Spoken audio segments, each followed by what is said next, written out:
It's Wednesday night, and you know what that means. Tell them, Canada Dry. It's Grandma's night for jarring the pickles. She's always jarring the pickles on Wednesday night. But you know what else it is? It's time for Dynamite After Dark. Woo! Let's get it.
Good Wednesday evening, or as I like to call it, Wrestle Kingdom 18 Eve, my friends. Good afternoon, evening. Woo! Yeah, Wrestle Feels Kingdom. like I sit in your hall. The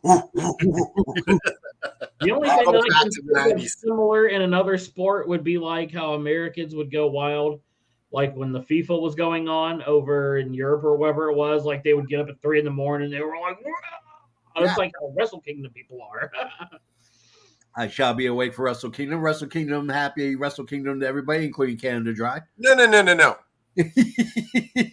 Here in Canada and the United States, and dare I even say Mexico, we celebrate North American wrestling.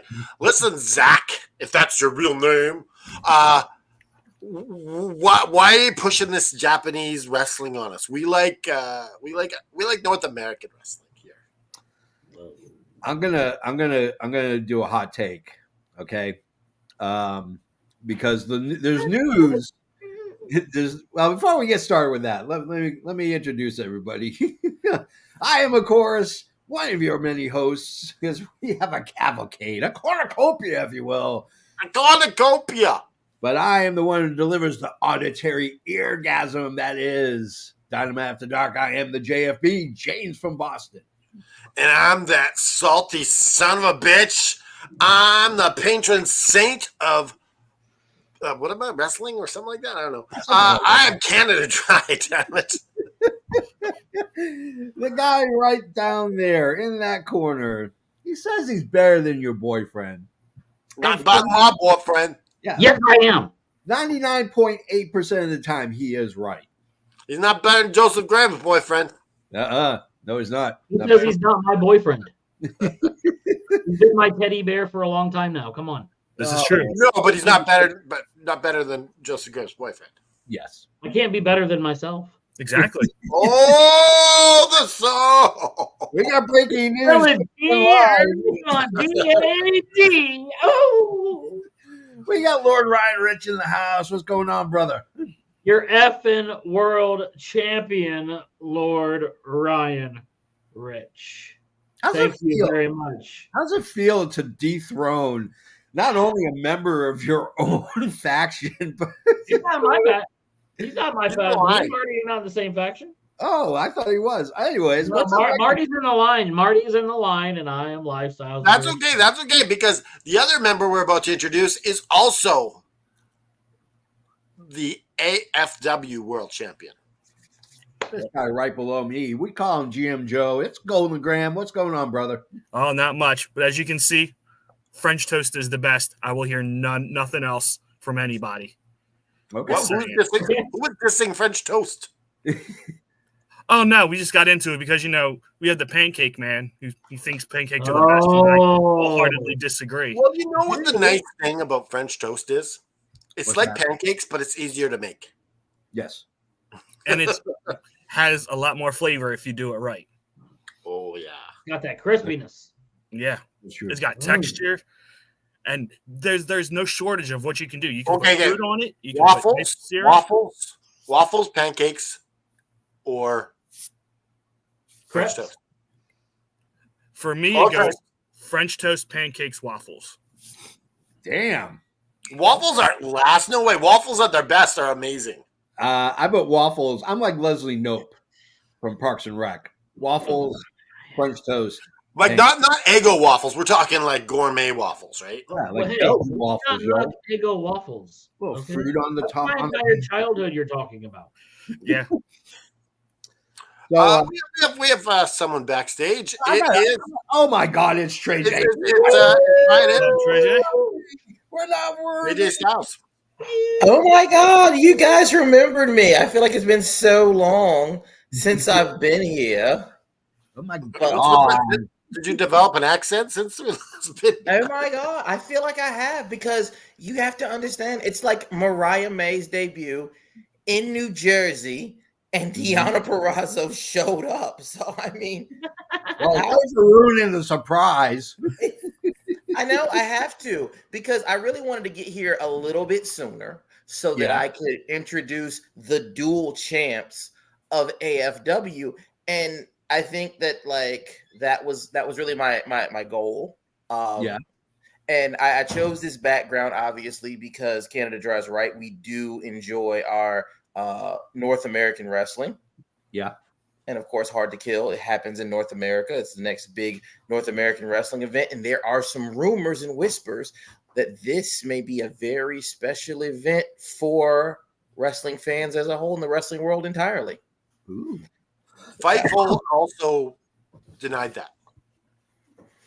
Fightful's been wrong before. Fightful has been wrong before. And we do know that Endeavor, at least, has been kind of is very deeply involved in TNA Plus. So yeah, and we do call them premium live events. Exactly. Yeah. So here's my the winds of change have come upon us again.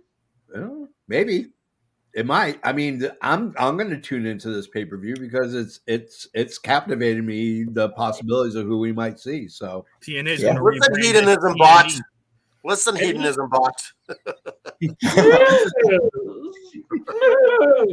we got some people joining us. We got Caleb. He says, "What's up, all effing wrestling?" Mr. Isaacs. Good evening, gentlemen. Good evening, gentlemen. Sexiest voice in all of wrestling.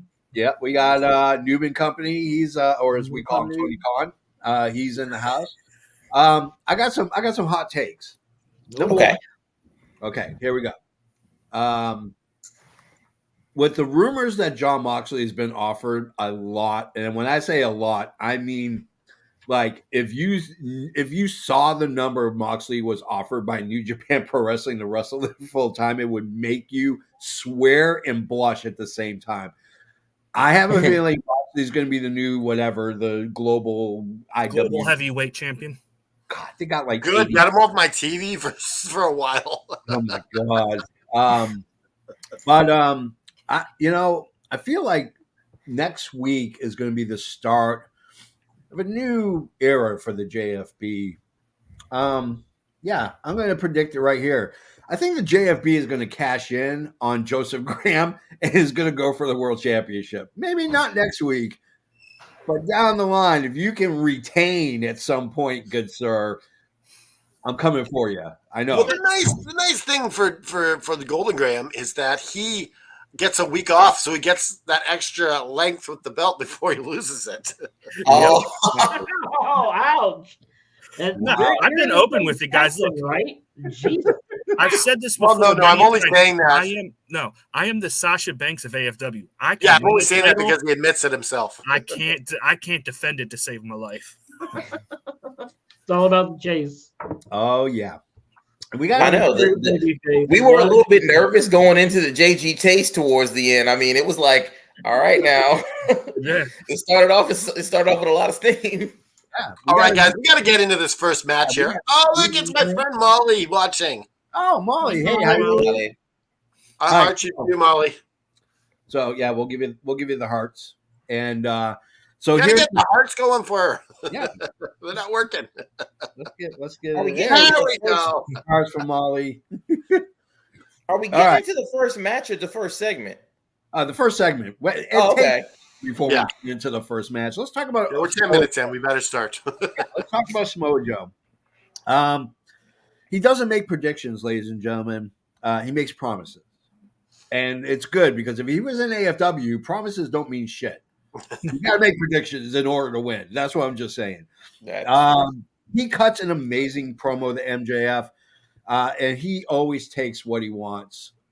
It was so beautiful to see Samoa Joe because legitimately it's been about 14 years since he's held a world championship, and I'm not including NXT because that was a bullshit title anyway. They just gave it to him. Ken and Dry, your thoughts on Samoa Joe opening up the segment? Oh, fire! Like I like that it opened up with him because he didn't really get that moment with the confetti coming down. Yeah, and he didn't even get the moment to start the show, like in the ring. So I'm glad that he got this. I am too. Trey J, he's not there. Let's talk to Lord Ryan Rich. What are your thoughts on the opening segment with Samoa Joe? I mean, I feel like Samoa Joe is always super solid in the promo game anyways, but seeing him just after winning the belt, he was, man, he could have a scary long reign. Yeah. He's the kind of guy that, like, if you're Warner Brother Discovery, you're like, yeah, he's like a hit in a TV show, like a star in a TV show. Like, that's someone you want carrying your brand. Yeah, absolutely. Trey J, your thoughts on Samoa Joe's opening comments? Yeah, we can't hear you. You're muted. Samoa Joe's a guy that we've seen forever that can do everything, right? He can talk, he can wrestle, he looks legit. We believe him. He has legitimacy wherever he goes. If he beats you, you don't look bad. If you beat him, you look amazing. Like Samoa Joe is absolutely everything that AEW needs right now. Mm-hmm. Coming off of what basically was their, a huge year, biggest, longest title run, this is the guy to start off something new, to give you a bunch of, it's going to be fresh matchups, fresh challengers. Samoa Joe can do no wrong. Yeah. Listen, Trey J, do you think that Samoa Joe was a transitional champion? I think that Samoa Joe could be a transitional champion and it wouldn't negatively affect him at all. No, it wouldn't, because he's just such a badass that it wouldn't matter. He's just got a good standing. Yeah. I mean, when you think about even Adam Cole's comment about Samoa Joe's title reign was, it was one of those things that even if it did happen, it doesn't hurt Samoa Joe. So. Yeah, absolutely. Let's go to Joseph Graham. Yeah, these were good comments. It's a bummer that I would have much rather have been there live, honestly, because like you said, he didn't really get his moment at the end of the pay-per-view. It would have been nice to see him live in person tonight. Yeah. That's my only complaint. So before we get to our first match, we get not even our first match, our next segment. Yeah, our next segment is Adam Cole. First we hear, here comes the boom, and then the music stops. And people in the crowd are like, what's going on? And then a new music with a new placard hanging over on the Jumbotron. Undisputed with a crown. I'm assuming, I called it before they even made the official announcement. I was like, okay. In my notes I say, the new name of Undisputed Kingdom or something of that ilk. And sure enough, he comes down. Roderick Strong tells everybody to shut up. He's still going to do the Adam gimmick, which I'm at a point now where it's worn its wear. You are in a hot as hell heel faction right now. Hot as hell. You don't need to go, Adam! He's driving those merch sales. Oh, yeah. He doesn't have, they don't have sympathy for Cole at all. The crowd didn't see it coming. It's because we're stupid. Well, I've seen the Excel spreadsheet. Some people did not. Those people fall into duh. He's not the bad guy. Asshole chants are plenty. MJF is a narcissist, only cares about himself. MJF is gone, will never come back. Needed Cole, and none of us would root for MJF if it wasn't for Adam Cole. I'm going to be honest with you. He's right. He really is right. None of us really would have rooted for a face MJF if it was not for Adam Cole initially beginning with it. What is the deal? I'm not a fan of mustaches, but Roderick Strong's literally looks like he's doing like Scandinavian fish porn in the 70s. Like, I don't get the mustache. I don't get it. It's not complimentary to him at all. That's like 7th on my list. Yeah. Are we going to really believe that Wardlow is going to win the title and then hand it over to Adam Cole when Adam Cole's ready to wrestle? Wardlow sure made a face about it. Yeah. He's like, yeah. Apparently Joe's a friend of the Undisputed Kingdom. And then here comes Jay White. Likes what they did, but didn't like being the pawn in this game. He brings out the guns. They get into a schmoz. It's a schmoz fest. And then out comes the Acclaim. So I'd like to make this announcement. Hi, my name is JFB. If you've been injured in any way, shape, or form by the Undisputed Kingdom, you are entitled to compensation. Now, at Dewey, Cheatham, and Howe, we will assure that you get the correct money for the damages caused during. Did you say the name of the lawyer firm is Dewey, Cheatham, and Howe? Yeah, Dewey, Cheatham, and Howe. Well respected. Yeah, 1-800, please go to hell. That's all I'm going to say. Call that number. The JFB will represent you in a superior court somewhere in the United States if you've been injured by a tractor trailer or by the Undisputed Kingdom.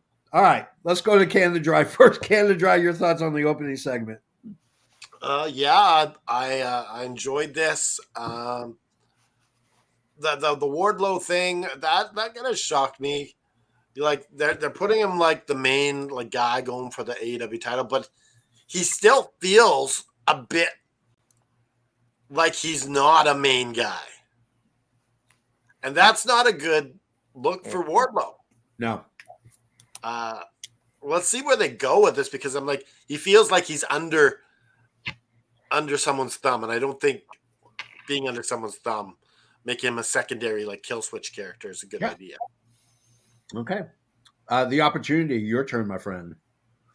So I want to start off by first acknowledging the fact that you saw the spreadsheet and I was responsible for posting said spreadsheet, which is hilarious because I don't want you guys to worry about this for my well-being, but I got a lot of lashback. There were some people who did not do well that felt like I put them on blast. I mean, here's the thing. Oh, by putting the spreadsheet out? Oh, yeah. But like I was trying to do, I figured it was like, a little transparency, and I applaud you for the transparency. Yeah, and that was really the goal. But people were just like, "You made me look bad." Like, no, I didn't make you look bad. Your picks made you look bad. But a lot of what the hype going into this, and I know we just said that Mojo didn't get his moment, but a lot of the hype going into this show was gonna be what Adam Cole was gonna say, because there were a lot of people who, even though we saw it coming from a mile away in a lot of cases, a lot of people were hoping that there was something else. Like, I know that even though you knew it was going to be Adam Cole, wouldn't it have been fantastic if it was Tony Khan?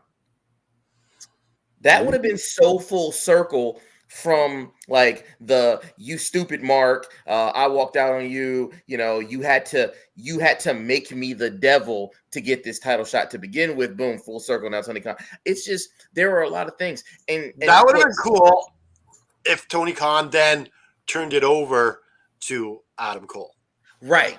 And but the way that, like you said, with this situation, this angle, the success or failure of this angle was fully and solely on this promo.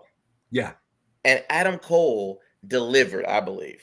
Yeah. What was probably one of the best promos. And it sets the stage for, granted, we know MJF is very likely coming back, but it sets the stage for a number of different branching storylines, a bunch of different feuds. Once again, AEW is wide open for the first time in a long time.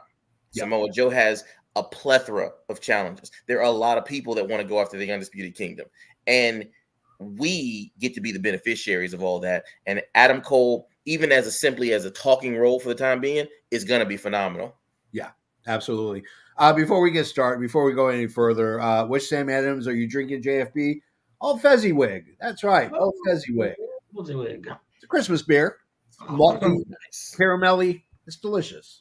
You should go get yourself a 6-pack.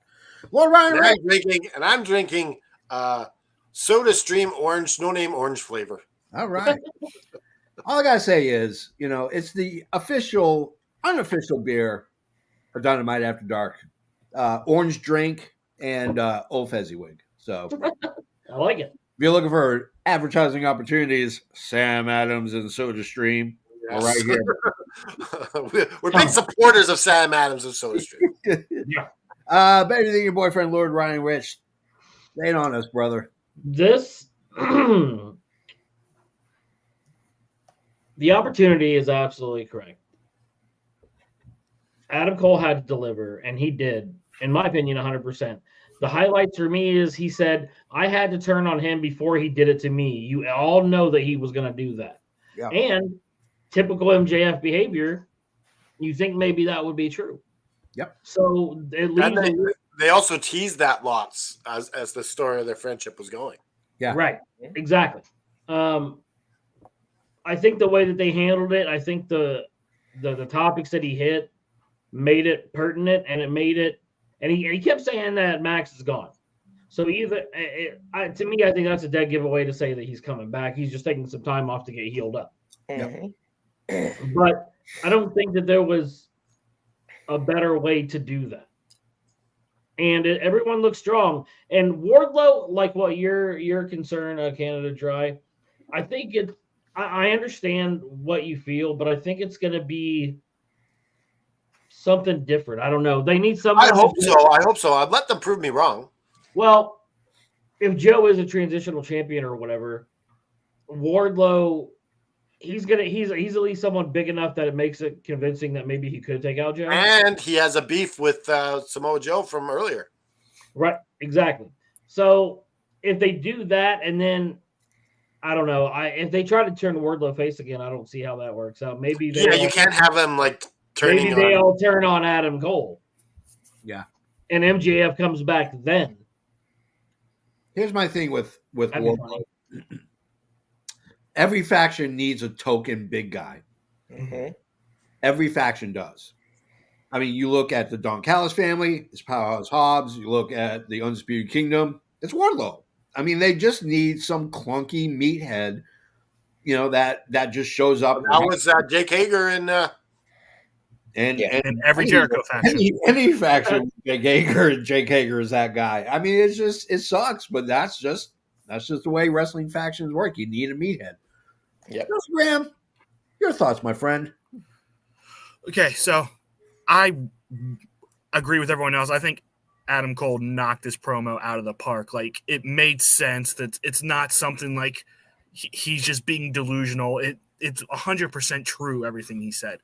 Yeah. I don't like that they're already teasing this whole Wardlow is going to turn on everybody thing. This is literally the first time we've seen this group live talk. This should have been saved for later on down the road, in my personal opinion.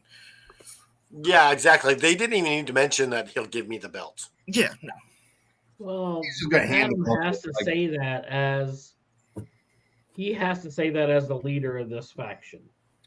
That's true, because he needs to. He has to show the dominance. But he could have said and he can be AEW champion for now. Yeah. You could say something like that. Guess, I do like that there's a mission statement laid out for this group, because most groups in AEW haven't had that sense of purpose. Rather, most of Jericho's are usually just to prop Jericho up, is what it feels like. Mm-hmm. Yeah. So this one is we have now we know that we're going to get Orange Cassidy versus Roderick Strong, which I think is going to be a fantastic match if we get the Roderick Strong that we've seen for the last couple weeks. Yeah, and maybe Kyle O'Reilly joins them too later on. Yeah, that's possible too. Maybe O'Reilly's the one who kicks Wardlow out of the group when he comes back. We might get Bobby Fish. Who knows? I was going to say, is it going to be the return of Bobby Fish? We'll have to bring back those fish jokes if he shows back up. I swear to God, everyone was like, the guy in the mask in the back is Bobby Fish. It totally looked like him. I wonder if they made it look like him. I don't know if Bobby Fish is coming back. I feel like he burnt his bridges a little too much on his way out. Yeah.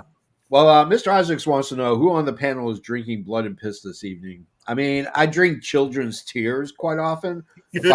Rushing when I'm eating my victims, and my children's tears tend to taste the best. So I'm not big on pissing blood. So Awesome. Tip B, do not eat children's tears. Oh, I drink them. I drink it. Yeah. Don't drink them. Like, when I befoul my enemies, that's how I celebrate. And real quick, Michael Smith. Yeah. I'm glad you enjoy the backdrop. There you go. All right, let's go to this comment. Who Bobby Fish eat a lot of? He is a fish. Could a fish eat if Bobby Fish could eat fish? Anyways, we get a video package with Kingston and his ride to becoming the Continental Champion. We get a Garcia video package talking up the Swerve. We go to our first match. Holy crap. It's Orange Cassidy. It's Dante Martin. Here are some of my notes. This is going to be an amazing match. It's a great way to kick off 2024 for AEW. Orange takes a long pause in the corner. I thought initially he might have been hurt because he had that long pause. Dante didn't take advantage of it. So I was like, ooh, maybe he actually did something. This has started off as a reversal fest. I mean, they were reversing everything. Great technical wrestling. No guys really getting in an advantage.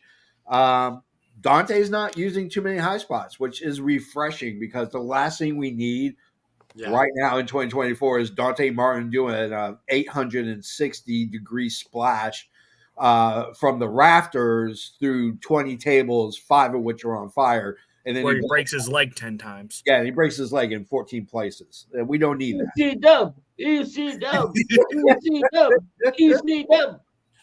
Look, as the crowd yells, rip off his other leg. All of a sudden, Sandman comes out of nowhere. I love on a little side tangent. Whenever they do that ECW champ, I always think of New Jack on that scaffolding, just punching a guy falling through the 50 tables. Yeah, exactly. I love Dante using the orange kicks. I thought that was really good. I mean, it was a great match. I mean, but my problem was, here comes Private Party. Here's my notes exactly as I wrote them as this was happening. Private Party? Why? Tag division has been lacking excitement. Really? Yeah. I agree. I agree. I'm happy to see. You kidding me? You have one of the greatest tag teams in wrestling in FTR. Yes, but you need other tag teams for them to be great. You have the Kings of the Black Throne. You have the Acclaimed without Daddy Ass. They're also talking about all these tag teams. You're talking about our trios teams too. Oh my God, Canada Dry. You got to lay off that Canadian cocaine, my friend. No, it's Canadian Orange Soda Stream. Yeah, sponsor. Canada Dry, go first. Makes sense. I enjoyed this match. They put on a good show. Yeah. Dante is the favorite, I think, of that group. Yeah, maybe second to maybe Action Andretti starting to climb up there with his new water gimmick, but I think that was a good match, and I do think that Private Party. Oh my goodness, is that Private Party? I just had to say that. I love going back to the old school with the origination of AEW with when they came out to the little thing. Could they not have signed another tag team to come in and say, we're here to because let's be honest, Private Party, the number of wins that they have, I can count on one hand. I'm just saying. That's okay. They still have promise. Tony Khan screwed up their booking originally. Then they got injured. They need to get up there in the wins, and I think that Private Party still has lots of potential.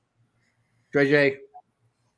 I think that the freshness of Mark Quinn being gone, and like kind of the fact that they like made the whole, we'll even take on the Hardys, immediately refresh this group. Yeah. Like Private Party was the tag team that AEW chose to go to Impact and have that run. You know, Private Party was a highlight of, you know, Dynamite's, Dark's elevations very early on. You also got to remember, they also beat the Bucks in the tag tournament in the first round. I was about to say, and that was my next thing too. Yeah. They beat the Bucks in the original tag tournament. So there's always been like a sense of Private Party. It's just the fact that they just stick if one's hurt, the other one gets stuck in a holding pattern. And unfortunately, too many times it's been Mark Quinn that gets hurt. Yeah. So I'm not against the idea of Private Party. Private Party was amazing. And it's going to be interesting to see if they've altered their style a little bit to make it more career conducive. Maybe I took too many edibles when they were wrestling in the early days. Because I don't see it at all. I thought they were just bland as hell. Oh, no. Well, come on, that silly string move. To JFB's point, that was also like during the COVID era, so everyone was locked down, and of course you're taking more edibles. You were yep, that's true. Baby, you had free money, yeah. So we didn't have a podcast back then either. No, we didn't. True. So what did you think of the match? The match, I took too many edibles today. What are we doing? Like I felt like that was the next day. It was just like as soon as he said it, I said, "You know, Ryan's taking too many edibles today, right?" It's Orange Cassidy and Okay, yeah, the first match. It's fantastic. Orange Cassidy is my favorite person in all of AEW. He's forever going to be my favorite person. He is what brought me back into wrestling. If it was not for him, I would not be here with you today. So I love to see him being the international champion. I think Dante Martin is friggin' fantastic. I love watching him wrestle. I'm glad that he's back. I thought the whole Private Party thing felt very shoehorned. It like both these other guys kind of do more 6-man things than tag. So I don't know why you came out then. Like, why didn't you wait until Collision when Kings of the Black Throne are going to be taking on FTR? Maybe come out then. Yeah. I mean, I understand they would have looked really small compared to them. But I don't know. It felt odd, but I'm glad to see them back. I think they're fun to watch as a tag team, and we'll see if they get taken seriously or not. And who's the guy that opens the little gate for them? Who's that guy? He's the head of security. He's the head of security. He's cool. Same guy, right? He's cool. I got a picture with him at the last time I was Dynamite. Oh, nice. Yeah. Super cool dude. He has actually workout videos on YouTube with Will Hobbs. They're incredible. All right. Joseph Graham, your thoughts? So my first of the match, like I really enjoyed it. It was nice for once to see someone of a comparable size to Orange Cassidy rather than someone who's significantly bigger, where it's the same story of him getting beat up for 99% of the match and then pulling out a win at the end. And I felt the same way as Lord Ryan Rich. When Private Party came out, I'm like, why are you coming out now? Like I was kind of waiting for like Matt Hardy or someone else to come out with them because there was 2 trios in the ring at the moment. So, I mean, and can Isaiah Cassidy please get away from that stupid, oh yeah, like that thing is so annoying. He is annoying. Anyways. He's the new Vicky Guerrero. Oh God, that's all we need, a new Vicky Guerrero. Renee is in the back with Toni Storm. She trashes New Jersey. New Jersey. Yeah, no disrespect to Louis Hawks, one of our favorite people in the world, and but man, what a way to cut a heel promo than the trash New Jersey, which seems to be an easy target for anybody that wants to. It's absolutely the easiest target in the world.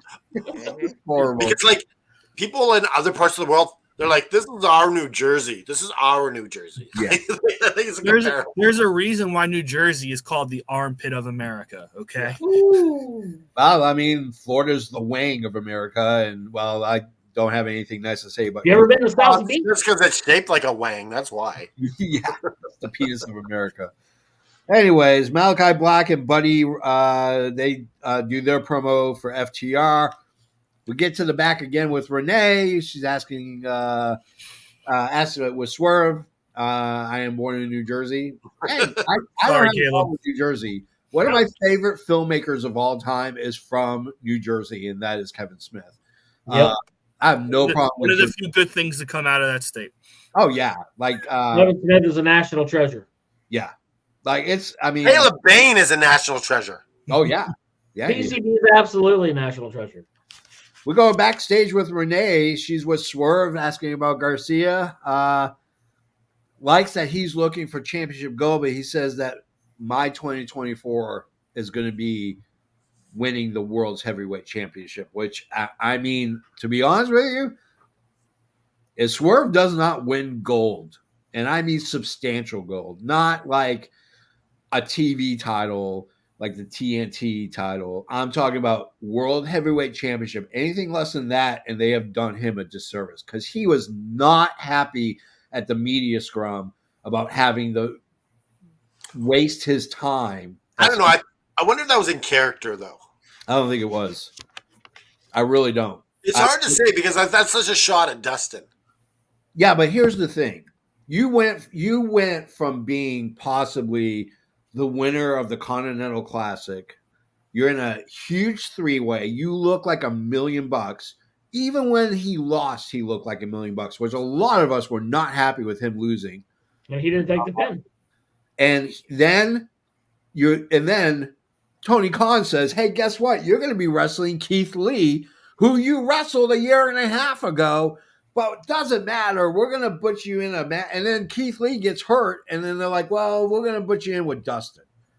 It's bullshit. It's just absolute bullshit. Well, it's circumstance. Like, who else are you going to put in there? Don't put him on the pay-per-view. No, you need him. No, because then everyone will be mad that he wasn't on the pay-per-view. You needed Swerve on that pay-per-view. Bottom line. You don't need that Swerve. That match was negligible. It had no bearing and did not make Swerve look. I think Dustin. No, I don't think so. I think Dustin did an admirable job. I think Dustin did the best he could. He made Swerve look like $1 million, and I enjoyed that. This is what should have happened. They should have like that match and that they should have had the match, and then he should have destroyed Dustin's ankle afterwards. Is how that should have went down. Yeah. It would have been better received than sitting there destroying Dustin's ankle and then he magically being able to go 15 minutes running around on it. I'll equate it to the Florida Marlins, okay, where they buy every player they possibly can buy. They win a World Series and they sell everyone off, and you're like, what was the point? What was the point? The point is World Series. pennies and nickels pay the bills. Dimes and quarters build empires. Plain and simple. He is a nickel. He is a dime and a quarter. You need to give him. He's a freaking toonie and a loony. He's a toonie and a loony. You can't sit there and saddle him with Dustin Rhodes. Nothing against Dustin. No, but they were in a tough situation, and yet you had to put him on that card. But there is an entire roster of like 40 guys who were not in that pay-per-view that were better than Dustin. That's a fair argument. We're talking about Dustin Rhodes today. This guy is a journeyman. This guy is a producer. You don't put him in the ring with Swerve. I thought it was an insult to Swerve, and Swerve apparently thought so too. What do I know? Let's go to our second match. 20 minutes in, we're going to the second match. We're going to the second match. Mariah May. I have been hot on Mariah May since I saw her in Stardom for the first time. Here are some of my notes. We finally get to see what I have seen for at least a year in Stardom. Going with a ground game then shows her power base, which I thought was fantastic because she wasn't as aerial as she was in Stardom. She looked fantastic. She is a drop kick machine, and she showed it tonight. She's just awesome. She trashes Jersey because, again, let's be honest. You know, you can be like, "Well, I'll hate this team and I hate that team and blah blah blah," but like to trash an entire city is just that takes balls, and that's pure heel move. And then, the second love of my life. Yeah. She's from Jersey, but she was born in Rhode Island, ladies and gentlemen. Deonna Purrazzo, the virtuoso, comes out and smacks the tar out of Mariah May. This is something the women's division needs, and they got it in Aces. You guys are going to get to see how awesome Deonna Purrazzo is. Canada Dry, you're shaking your head. You're making faces. Probably should skip him. First. Just skip him. Put him last. You want to put me last? I don't care.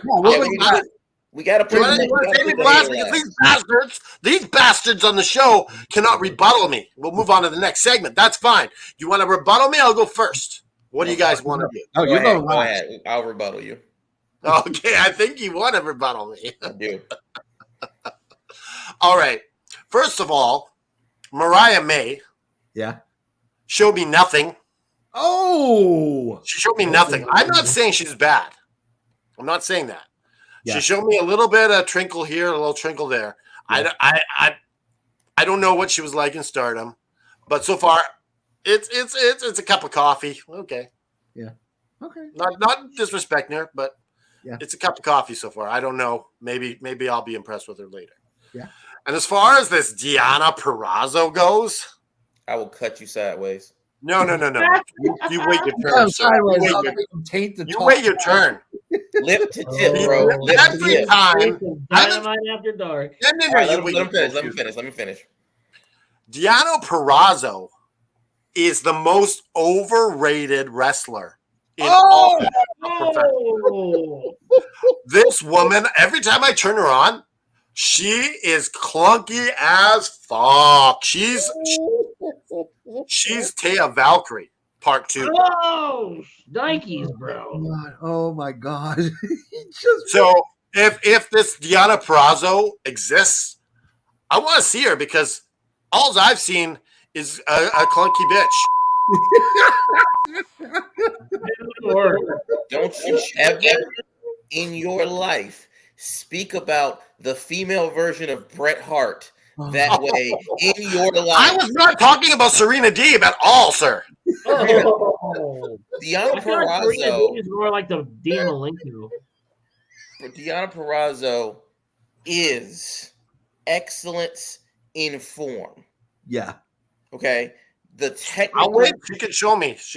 Technical excellence that will be displayed when they give her first pay-per-view match, because she doesn't do anything for free, not free TV. But on pay-per-view, that's where she shines because that's the money. Yep. So, dang noob. As far as Mariah May, I will agree with you on one thing. They should have given her a real match. I agree. Yeah, I don't know what she had. I don't like that's one of those weird things I hate about wrestling. Like, these people aren't like, if you're debuting, okay, cool. Mariah May had that whole like great introduction by Toni Storm, great introduction by Renee, debut that was hyped for about a week. We should have got a real match from her. Like, this should not have been like, I don't know. Especially with newer people, you always wonder how they're gonna sell. And this, the thing about that match was the pot wasn't boiling; it was on simmer, and then the match was over. Yeah, you could have gave them like especially when you have to remember Dynamite's only going to give you one female match. Yeah. Yep. They need to they should have given her a solid opponent, give her Red Velvet, give her Layla Gray, give her somebody like that. Good 12 to 15 minutes. Let them do what they do, and we can see her cook.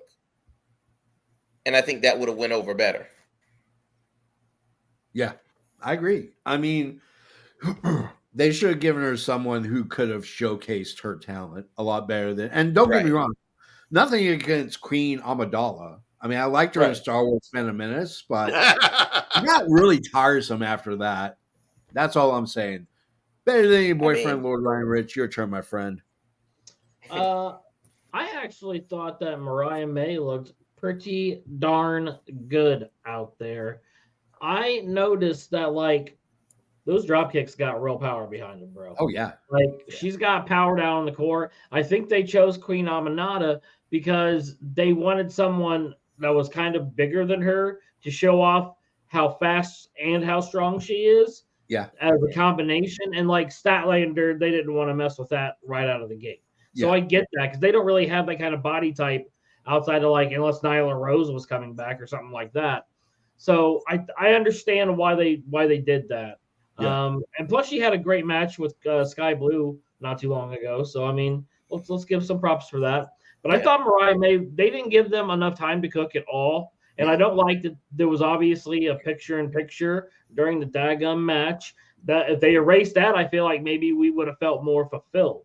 yeah. But I think that she looks strong in her movements. She looks like she knows what to do in the ring. Yep. I'm excited for it.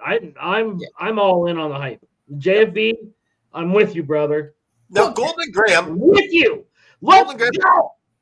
Golden Graham, didn't you think that I'm gonna get in a trouble. brunette Mariah May would be better? No, Well, I'm that- kind of a blonde person, so You said with the Frosted Tips comment in chat. What the hell? what did I say? You said yeah with Frosted Tips. I mean, Mariah May is. Oh no, you brought up blonde and I just thought you with frosted tips would be absolutely hilarious. Me with Frosted Tips? Yeah. You would look Funny like story. Taylor from Friends, Funny bro. story. I don't know if I told this on the show before. I used to have Frosted Tips, Oh no. and it was spiked up at the front. And we had won tickets to In sync with Justin Timberlake. no. Vanilla Ice. And my friends couldn't go in, and my other friend was in, and I'm looking for my friend, and someone goes, "Look, there's Vanilla Ice!" Oh, And I was like, Oh God, damn. Okay, Well, you I'll guys- make my comments on this match real quick. Yeah, go ahead. well, you guys, I have to cut out. I love you guys. I will be back soon. See you guys. What's up, Love bro? you all. Thanks for stopping in. Thank Much you love. for having me. Thanks. Bye. Man. Justin Graham, your thoughts? So I'm with you and Lord Ryan Rich. Like I thought she looked real crisp in this ring. Like there didn't look like she looked like she knew what she was doing, which is kind of like a crispy. kind of a relief for Mm, some good of women's beat. matches we've had here in Yeah. the past. But I will say, Queen Aminata, she was slapping Mariah May like she stole something, man. Oh yeah. Oh yeah. Any thoughts on Deonna Purrazzo? Oh, I didn't even talk about her. Brett, I'll just say one thing real quick. Britt Baker, I know, is out of the world happy because that's her best friend in real life. I wouldn't be surprised if you see Britt Baker come back without Rebel and without Jamie Hayter to join Deonna Purrazzo somehow. You heard it here first. I vote yes on that as well. Yeah, I'm she's not- joining the Devil faction. No. I don't know much. Oh, maybe. Like I've only seen very little of Deonna Purrazzo, so I'm going to hold judgment. But Cookie. I don't know. But like I said, like I know she's been like one of the main focuses of the Impact Women's Division. Yeah. Yeah. But I made some comments. I stand by them. But if she impresses me, I'll be the first to say I'm sorry and I apologize to Deonna Purrazzo. I will you're- say this though, with Serena Deeb coming back, Yep. with having Mariah May now, with Deonna Purrazzo, and the extremely heavy rumors that Sasha Banks, whatever, I'm drawing a blank to her name now, is coming in. Mercedes Monet. Yeah, Mercedes Monet coming in like anytime soon. Like Tony Khan's going to have to put some like legit time. You in. could almost have an all women's show. Exactly. Like you have like because you throw them in with your Statlanders and everyone else that AEW has been building Julia over this Hart. last year. Julia Hart, Athena, Sky Blue, Athena. Billy Starks.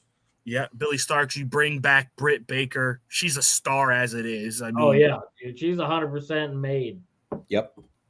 He's going to have to put more time into this women's division. And I think it's going to lead to women's tag belts. He did say he would like to, but like I said, he better hone in on his booking and I get don't it want to set see up. them. I don't want to see them unless they're getting 2 to 3 matches per show. No, I don't want to see tag belts at this point. Yeah, no, it's too soon for that. Yeah, not right now. Not right now. For those who don't hear what I'm hearing, it's the patriarchy. That's right. Christian Cage comes down to the ring. Here's some of my notes. We don't deserve this man. Mrs. Wayne takes the mic. The whole booing me because I'm a mom or booing, how dare you, is please, like, get a better stick because this gimmick is not working. It rings a little Vicky-like, but in a good way. I don't know. I kind of like it. So his run is, according to him, is historic. Mama Wayne will spank Shivani if he interrupts again, which I thought was hilarious.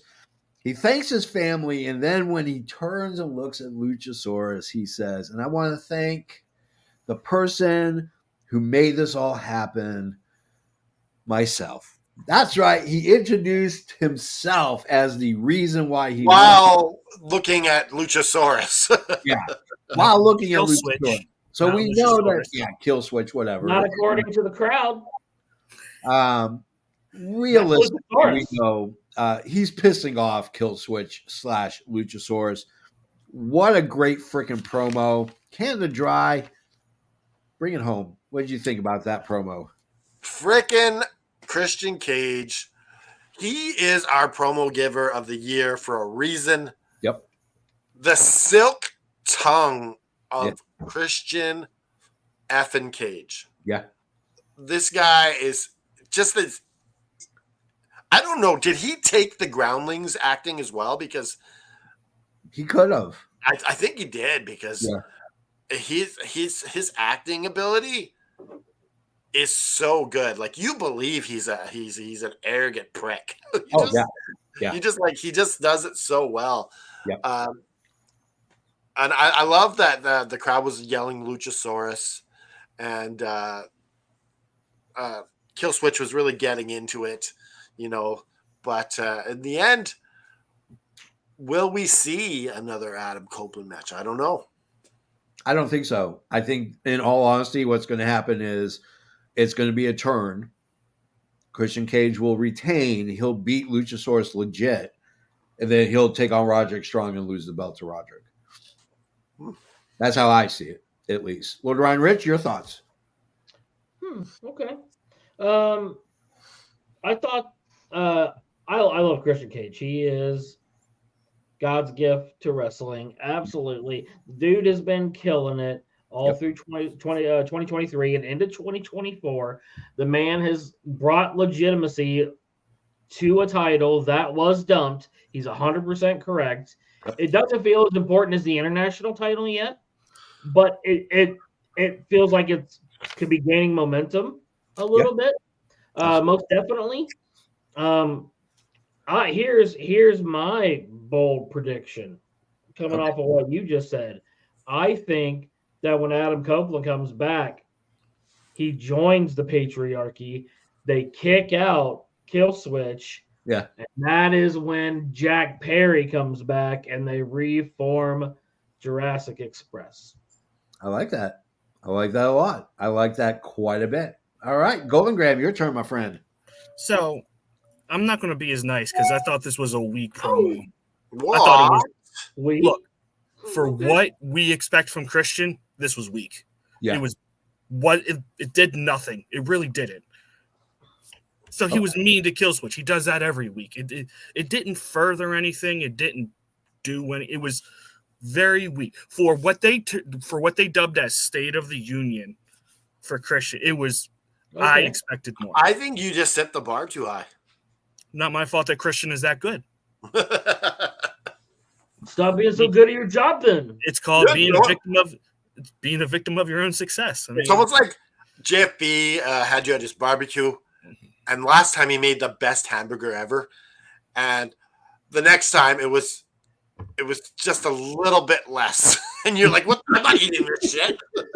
First off, What is I the would smell? never insult JFB like that because it's Hell free no. food. We'll be What eating the hell is this hamburgers and shit? watching Mariah May matches together. Yeah. All right, let's go to Truck in the Samuel Adams. yeah. Let's go to our next segment. Renee with Ruby Soho next. Anyways, Takeshita versus Whoa. Darby Allin. Whoa. Harley what? Karen. Okay.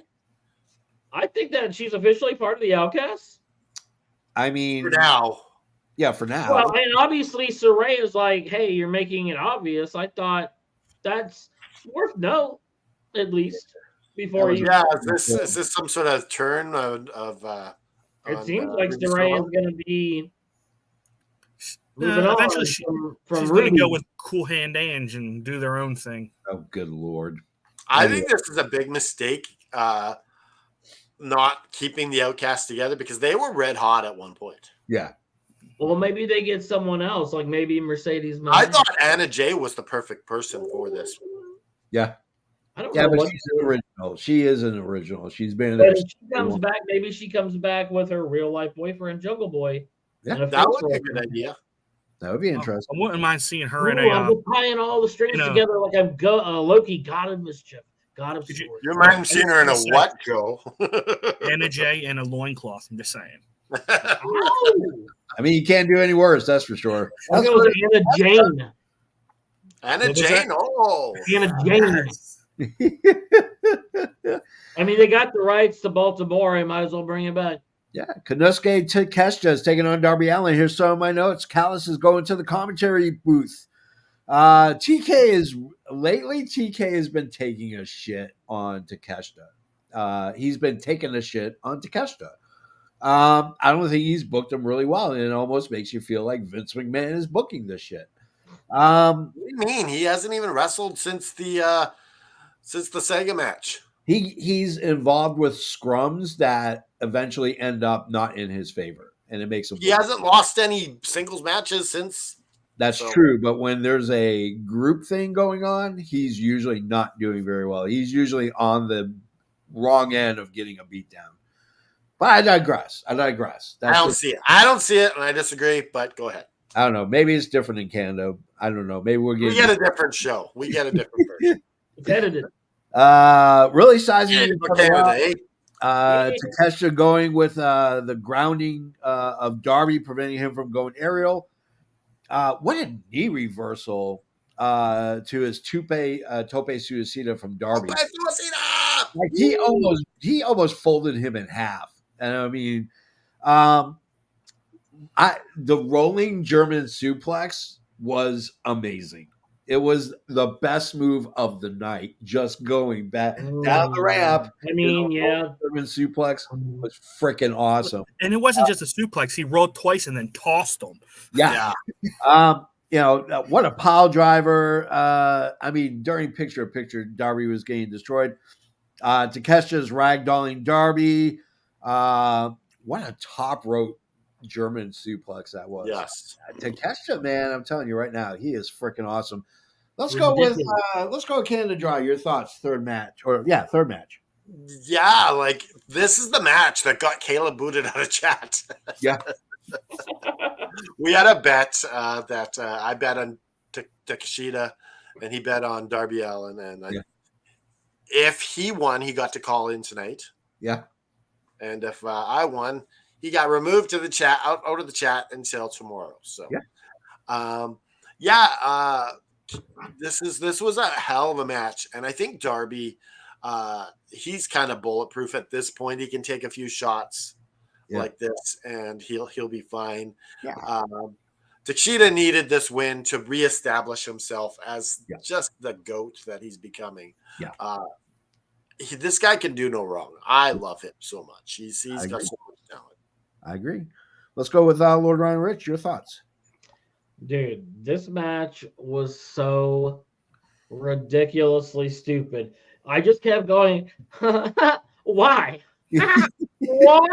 And it was in the best possible way. The rolling German suplex is down there.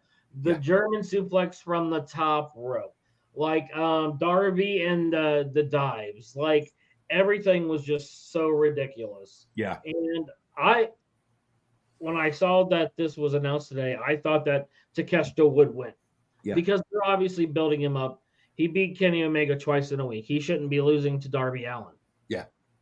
So I think that him going over was definitely the smart move here. The match was fantastic. Anything that Darby Allin's in, he's going to give you 1,000,000%. And the fact that Takeshita could just throw him around like a rag doll, it reminded me of like playing with your toys when you're a kid after you got done watching WrestleMania and you're like, oh, backdrop and like stuff like that. Like that's what it looked like. Yeah. Like you playing with a My Buddy. Yeah. And it was awesome. Yeah, it was. Ryan Rich, did you ever have the rubber LJN figures? I had a couple of the original ones. I think I had a Ultimate Warrior and a Hulk Hogan. Yeah. Did you ever melt them? No, I wasn't allowed to play with fire. Oh man, they're just dripping. Joseph Graham, your thoughts, my friend? I loved this match. No one plays the part of a rag doll better than Darby Allin in all of wrestling right now. Absolutely. Like you said, like the rolling German where he gets tossed like he's trying to get across the border. Yeah.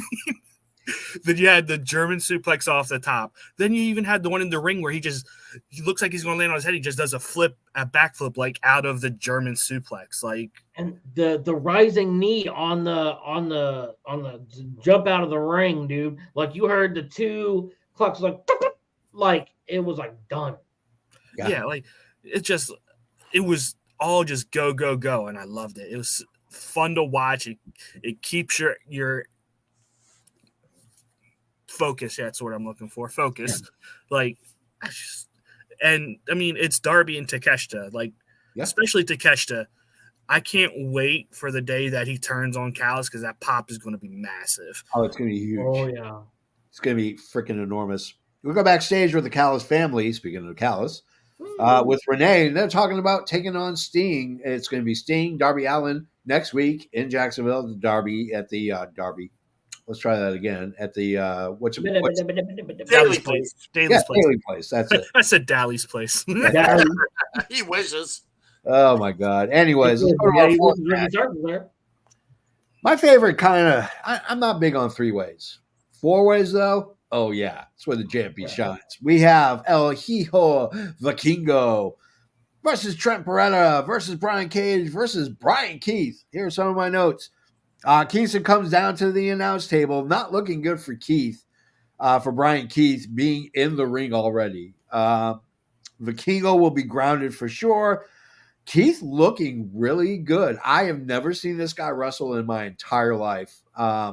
And he was on the pre-show last Ring of Honor. Yeah, I don't watch Ring of Honor. That's the problem. I'm not paying $10 a month for cast offs. Yeah, but once you do get that $10, you're getting the pay-per-views for free. Oh, that's true. That's true. Okay. Keith looking really good for early on, but no challenge for Vikingo.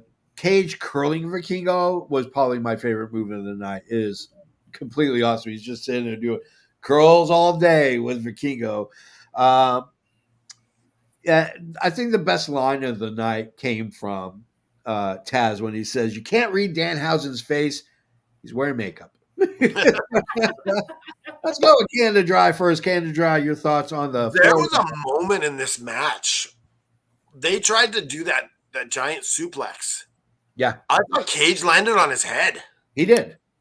I watched that. That looked nasty. I was worried for him. Yeah. I was surprised the referee didn't check on him because it looked nasty. I literally I hope he's okay. Yeah. Yeah, it was a nasty bump. It really was. So, okay. But overall, the match was good. Whoever's winning this is fodder for Eddie Kingston. Yeah. I kind of hope Trent does a heel turn or something because his character is stale as fuck. I agree. 100%. He needs something like say screw you to Danhausen, betray him again. Do something. I mean, unfortunately, he's just in a holding pattern while Chuck is injured. So yeah, you could betray, like do a low blow and get disqualified or something to Eddie Kingston and get another match or something. Yeah. Like he needs to do something because that character is just like, yeah, okay, he won. I agree. I agree 100%. Let's go with Lord Ryan Rich.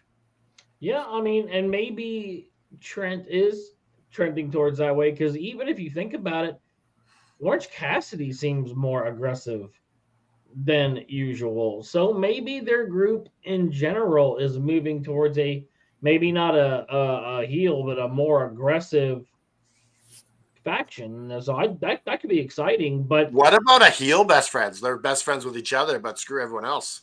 Yeah. I love Orange Cassidy. I don't care what he does. Yeah. It doesn't matter to me. Because the mind game stuff would still apply, I think, if he was a heel. Yeah. I think the one guy I don't know if he could do the heel is Orange Cassidy at this point. But what if he did do it, and then all of a sudden, like his entrance was the biggest in all of yes, you go the other way and make it like completely grand, like make it like fucking Ric Flair or something, you know? Yes, ridiculous. Yeah, that would be it. And like rhinestones all over the jacket and all down.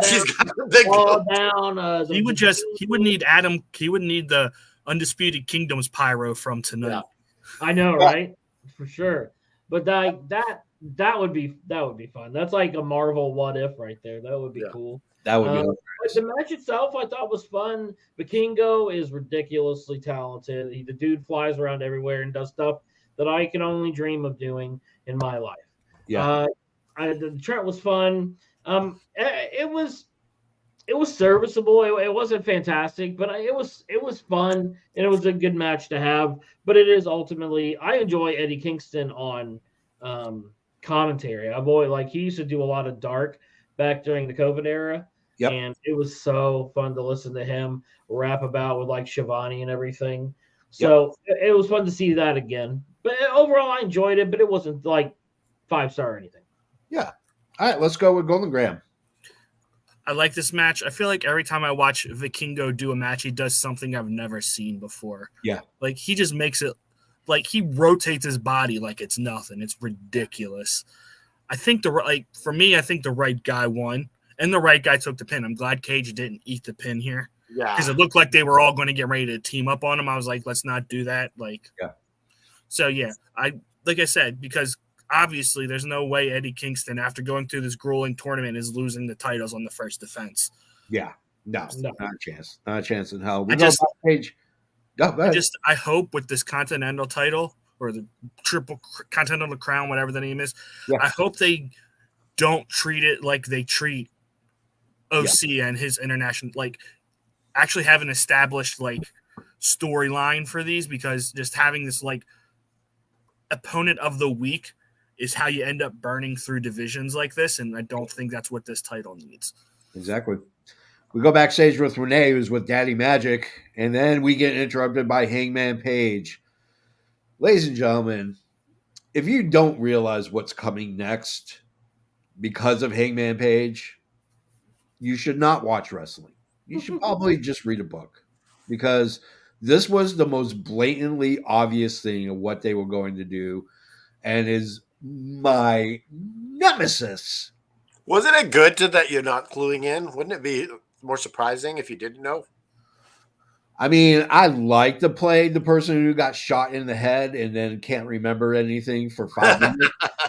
like Drew Barrymore in 51st Dates, but unfortunately, that also happened to Nightwing. He got shot. For a full year, he played this character that didn't know who the hell he was. Yeah. So here comes Hangman. He says someone's going to get his ass kicked. Then he walks away. We go to our main event. It's Swerve Strickland. It's Daniel Garcia. Here's a couple of my notes. Do we need stroke victim Daddy Magic on the mic? No, we don't. Sizing each other up. Swerve with a little capoeira. really even early on, and then we get the stupid ridiculousness that you would expect from WWE and not from AEW, which is Prince Nana and Daniel Garcia doing a dance off. No, it was awesome. I loved it. What? It's amazing, bro. Oh God, it was stupid. Oh, that's Like, Hey, go back to Japan. shit. Oh, Go back to Japan. why do you Swerve with the Death Valley driver on the apron was freaking. I mean, my back and my neck still hurt from watching that. Garcia going on the offense, sharpshooter to falling off the announce table. I don't know if that was a legit fall or if that was rehearsed. It looked like he screwed up. I like that he went to do the sharpshooter and then was like, those games where you throw the rag doll and he like tumbles around and falls off and stuff. That's what it looked like. That knee from Garcia, holy crap, that came out of freaking nowhere. I thought he cleaned his clock. Nana with the low blow. Now Daddy Magic is pissed. And then, of course, here comes Hangman. Hangman Page comes off because you know what? Tony Khan, when it comes to Swerve Strickland, feels that are we at a point where Swerve doesn't have any competition, so we're going to saddle him with guys he is beating over and over and over again? Because that's what it feels like.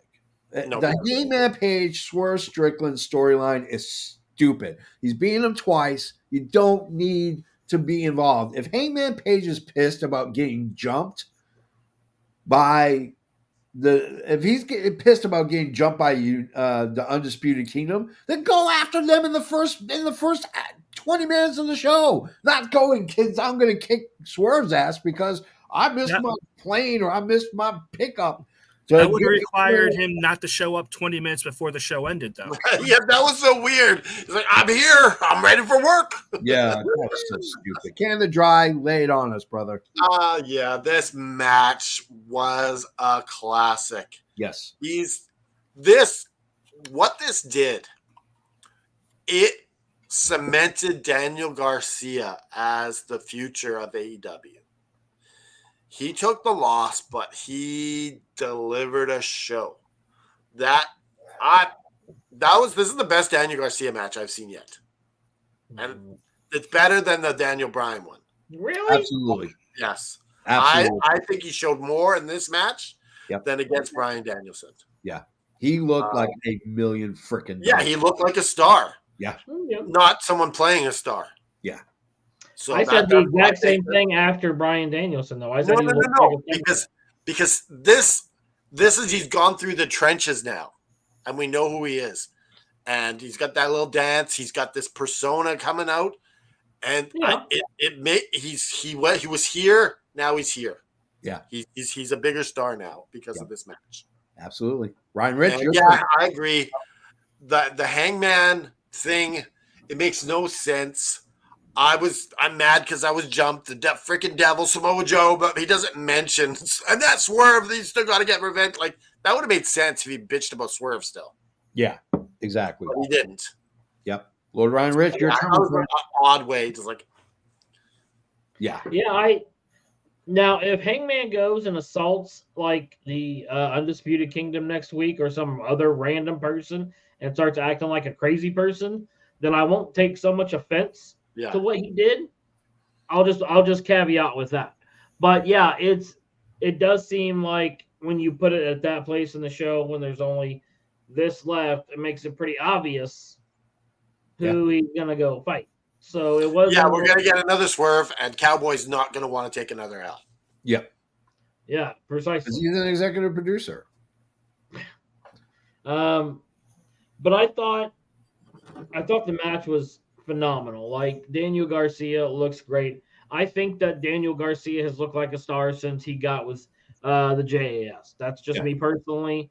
When he was with them and he beat Bryan Danielson, to me, that was his coming out party. Now, this is maybe the leap pad from mid-card to something more.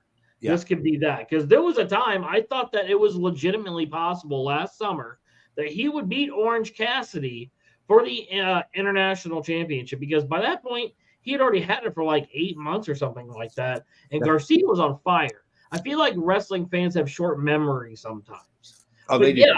yeah, this made Swerve look good too because it pushed him. He kicked out of the house call. He kicked out of the Swerve stuff. Yeah.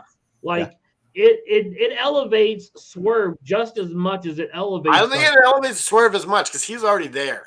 Yeah. I think it elevates Iron. If you have a 5-star match, it doesn't matter who was more on fire. It's still a banger match. And I think like remember Bulldog and Davey Boy? Brett lost, but got the rub. Yeah. You know, Bret Hart. We got it. Bret Hart. We get it. But outside of that. Oh, I'm quoting the best ever. Oh, don't do that. No. I'm just saying it was a great match. Okay. Let's go to Joseph Graham. Mr. Golden Graham, your turn. Yeah, I loved this match. Like, it's just clearly the future of this company on display. Because both these guys, if Tony Khan doesn't lock them down, he's a fool. Yeah. But to me, like, this is the Daniel Garcia, like, that sort of peaked out when he had that match with Yuta in Buffalo, when he had his guy come out and sing his music. Like, that's to me when he started really breaking out. Yeah. And then through this whole thing, and like, for as much hate as Jericho gets, Jericho said after the Seattle pay-per-view, Wrestle Dream, he's like, there are big plans in the coming year for Daniel Garcia, and we're really seeing it. Yep. Absolutely. All right, guys, now we're at the end of the show. We like to go ahead and, well, let's talk about bells. Let's talk about favorite match, favorite segment. Canada Dry, you go first. My favorite match is, of course, Swerve and Garcia. Yeah. And my favorite segment, that would have to be Christian Cage. And I'm giving this 4.27. Okay, 4.27. But taxing on the human calculator, let's go to better than boyfriend, Lord Ryan Rich. My favorite match was Darby and Takeshita because it was just a goddamn war. Yeah. And I loved it. It just scratched my itch in a certain type of way. I love to see that type of wrestling. So that's my favorite match. My favorite segment is the Undisputed Kingdom. Yeah. Adam Cole leading the way. Okay. As far as my rating, I thought that this was a strong show coming into the new year. I'm going to give it 4.375 bells. Okay. All right. Well, we're going with crazy numbers. Golden Graham, your turn. Yeah. Match of the night is Takeshita and Darby. Me and Ryan Rich were right here eye to eye because I have the same thing. My favorite segment is the opening Undisputed Kingdom.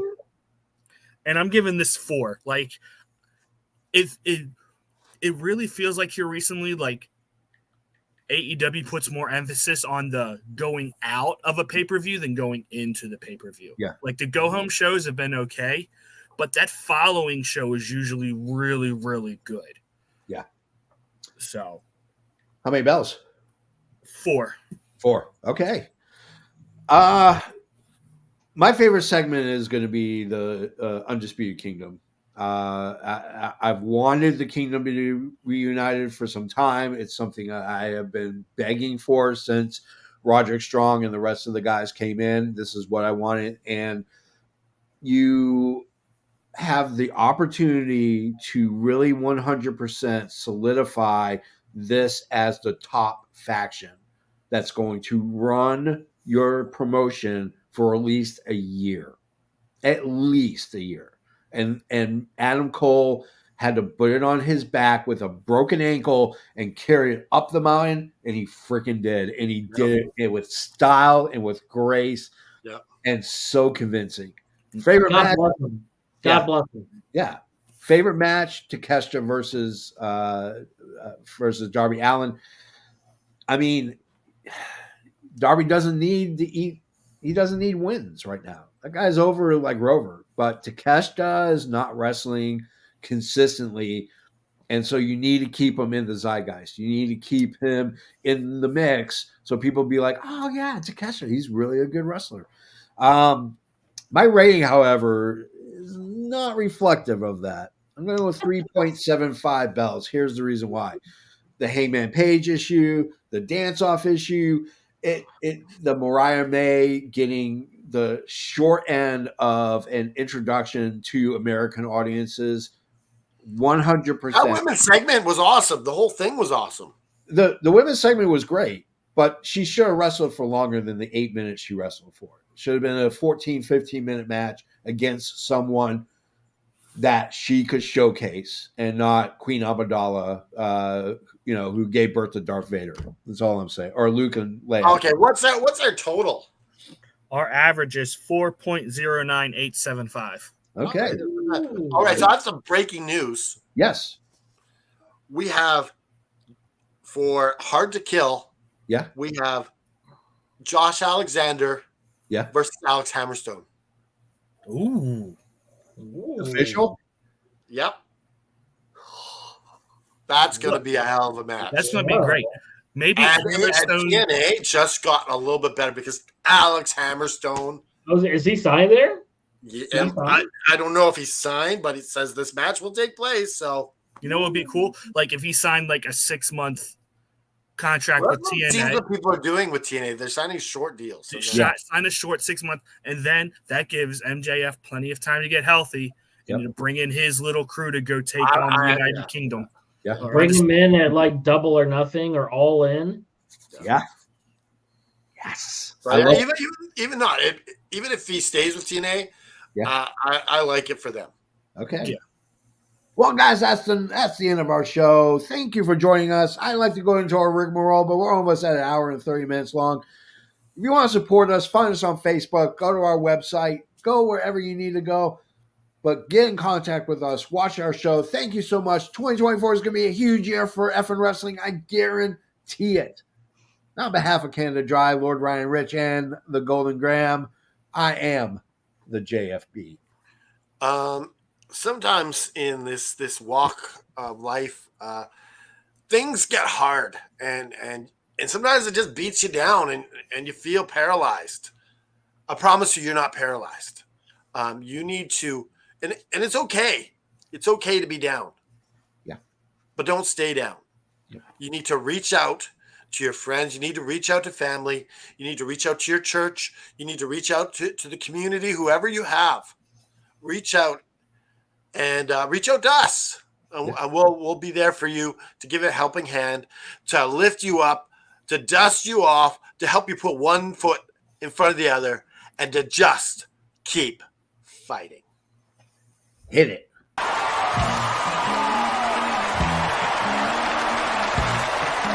This has been an effing worldwide media production.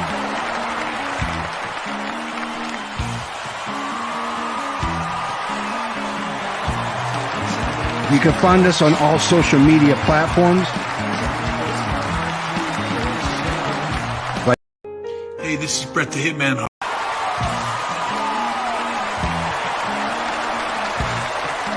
This has been an effing worldwide media production.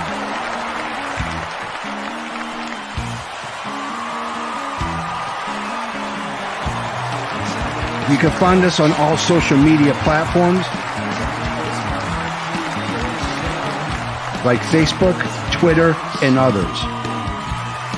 Head over to our YouTube channel at youtube.com/effing wrestling. And while you're there, click like and subscribe. Want some swag? Head to our store at prowrestlingtees.com/effing wrestling. You can find all these links and much more at our awesome website, effingwrestling.com. As the JFB always says, you can book it.